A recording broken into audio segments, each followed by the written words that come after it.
আসসালামু আলাইকুম guys and welcome back to my channel. আজকে বিচে আমার ঘোরাঘুরি নিয়ে একটি এক্সপিরিয়েন্স শেয়ার করব। বলতে পারবেন কোন বিচে আমি গিয়েছিলাম? Just wait. Yes, it's Brighton. আমরা গিয়েছিলাম ব্রাইটনে, যেটি লন্ডন থেকে 2 আওয়ার্স লাগে ট্রেনে যেতে। আমরা চুজ করছিলাম ট্রেন। আমরা বলতেছি কারণ আমি ভাইয়ান ভাবি চলে গিয়েছিলাম ব্রাইটনে। আমরা লং জার্নিতে সবসময় ফুড সাথে করে নিয়ে যাই। আমরা বিশেষ করে জুস অ্যান্ড ফ্রুটস টাইপের খাবার বেশি পছন্দ করি, অ্যান্ড চিপস।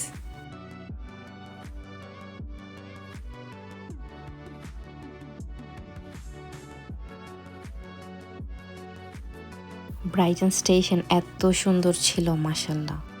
ম্যাপে দেখালো স্টেশন থেকে বাস দিয়ে যেতে বিচে লাগবে 15 মিনিটস, আবার হেঁটেও সেম থিং। সো আমরা চুজ করলাম আমরা হেঁটে যাব।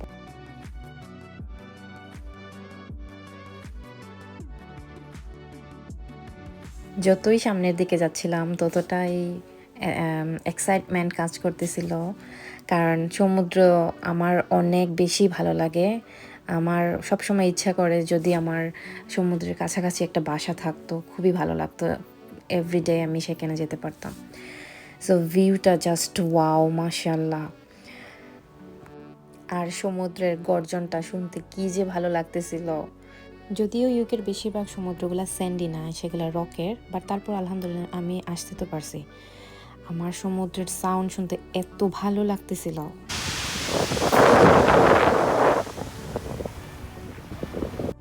তারপর আমরা কিছু ফানি ভিডিওস করলাম। এইখানে ছিল প্রচুর বাতাস।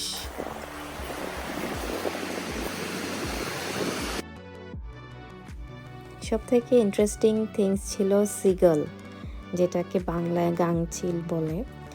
এটা সবচেয়ে কমন বিচের পাখি। এখানে এদের প্রধান কাজ হচ্ছে খাবার ছিনিয়ে নেওয়া। আমার সামনে অনেকগুলো ঘটনা ঘটে গেল। দেখতে পেলাম যে মানুষের খাবার ওদেরকে না দিলেও ওরা ইচ্ছে করে ছিনিয়ে নিতেছে। তো আমরা ওদেরকে কিছু চিপস দিয়েছিলাম।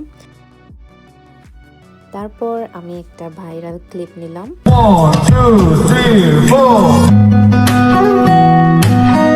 সমুদ্রের তীর থেকে আমরা যখন উপরে উঠে আসি তখন দেখতে পাই কক্সেস বাজারের মতো এখানেও কিছু মানুষ স্টল দিয়ে বসে আছে সামুদ্রিক জিনিস। তো সেখান থেকে কিছু কিছু মানুষ কিনতেছে। আমরা যদিও কিছু কিনি নাই, আমরা শুধু দেখতেছিলাম।